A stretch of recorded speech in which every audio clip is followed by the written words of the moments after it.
Soomaaliya iyo Sweden, Zimbabwe iyo Koonfurta Kuuriya, Masar iyo Talyaaniga, Japan iyo Chad, Galbeedka Yurub iyo Galbeedka Afrika, Bariga Aasiya iyo Bariga Afrika. Maxaa dawladaha qaar ka dhigay faqri kuwana qani?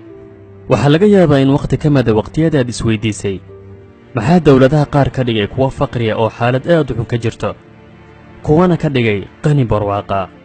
Waxaa macquul inaad isugu jawaabtay taariikhda dheer iyo soo jireennimada ayaa sabab u ah.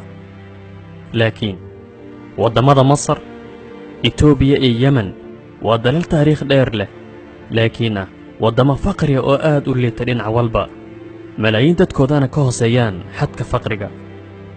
Halka Australia, New Zealand iyo Canada jiraan wax 150 sano aanan ka badnayn, laakiin xaalad dhaqaale aad u wanaagsan ka jirto. sidoo kale waxaa laga yaabaa inaad isugu jawaabtay waxaa sabab u ah khayraadka kala duwan ee dalalkaas qaniga, laakiin sax ma ahan. sababtoo ah bal fiiri Japan waa 3 jasiiradood oo 80% buuro tahay oo aanan lahayn meel wax lagu beerto. Japan gaas iyo batrool ma lahan, khayraad kalena ma lahan, beerana ma lahan, laakiin waa dhaqaalaha labaad ee caalamka ugu xooggan, xilliyada qaarna dhaqaalaha saddexaad. sidoo kale Switzerland waa baraf iyo buuro iyo bad aad u yar, 4 bilood waxaan ka badnayn wax ma beeran karaan, laakiin waxay soo saartaa caanaha iyo shukulaatada ugu tayada wanaagsan. waxaa xusid mudan in Switzerland ayna beeranin kakawga laga sameeyo shukulaatada, bal isbarbardhig khayraadka Soomaaliya iyo dawladda aadka u badka yar ee Belgium, kadibna isbarbardhig dhinaca dhaqaalaha iyo nolosha labada shacab. isbarbardhig badka khayraadka Itoobiya iyo Finland, sidoo kale isbarbardhig nolosha Itoobiyaanka iyo Finlandeyska. waa farqi cir iyo dhul ah. isbarbardhig dhulka Zimbabwe aadka u khayraadka badan iyo Holland, kadibna isbarbardhig nolosha labada shacab. horumarku kuma xirna midab iyo qowmiyad iyo diin, caddaanka kama caqli badna madowga, madowgana kama caqli xuma caddaanka. dhammaan 9 bilood ayay ku wada dhasheen. haddaan u soo laabanaa jawaabta su'aasheenna oo ah su'aal dad badan isweydiiyeen, maxaa waddan qani ka dhigay waddanna faqri markaba dunida saddexaad? xaqa in la sheego waa arrin raganimo iyo geesinimo ah, xitaa haddii cadowgaada xaq ku taagan yahay dhinaca cadaaladda shucuubtiisa.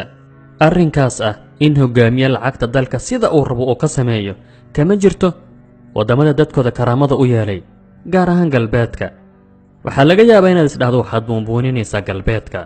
aniga waxaan ka mid ahay dadka galbeedka aan jeclayn, laakiin xaqiiqadu cidna ma taqaano. xaqiiqada waa in sideeda loo sheegaa. xilligii Cumar bin Cabdilcasiis khaliifkii muslimiinta ee shanaad, waxaa la waayey qof faqiir oo sakada la siiyo. cadaalad uu ku dhaqmaayay ayaa muslimiinta oo dhan ka dhigtay kuwo qani ah.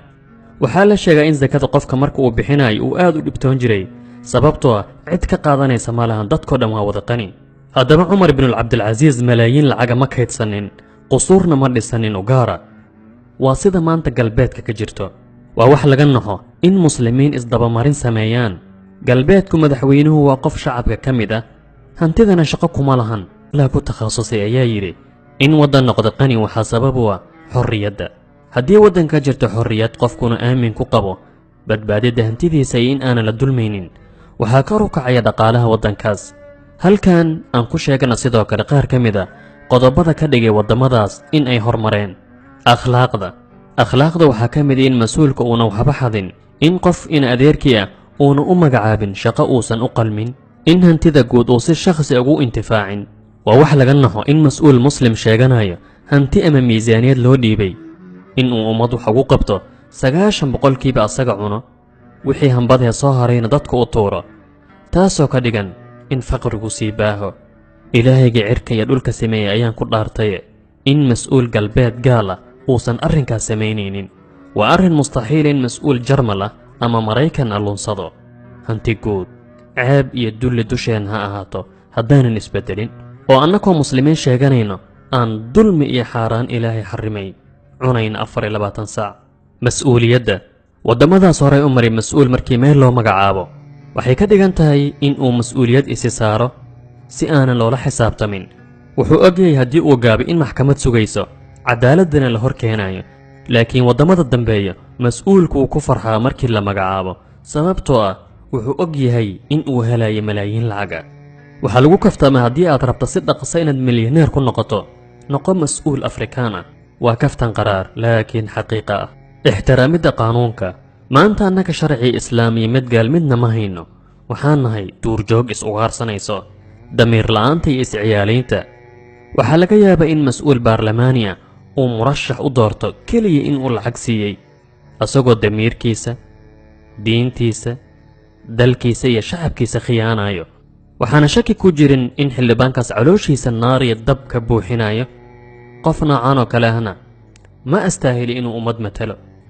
waxayna ku tusinaysaa qof saan oo kale inuu baarlamaan ku jiro in ummaddan xaalkeedu yahay ilaahu badbaadi.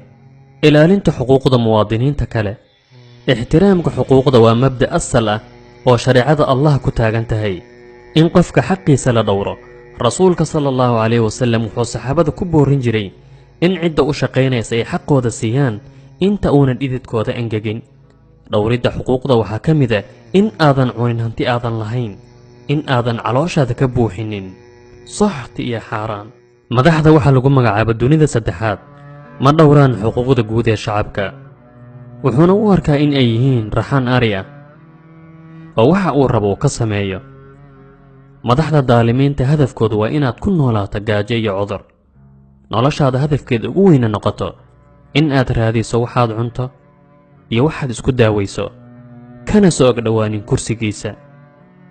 waxbarasho fiicanna shacabkiisa uma fidiyo si ayna wax u fahmin. waxa uu rabo waa inay jaahiliin ahaadaan, kala saari waayo cadowgooda iyo saaxiibkooda.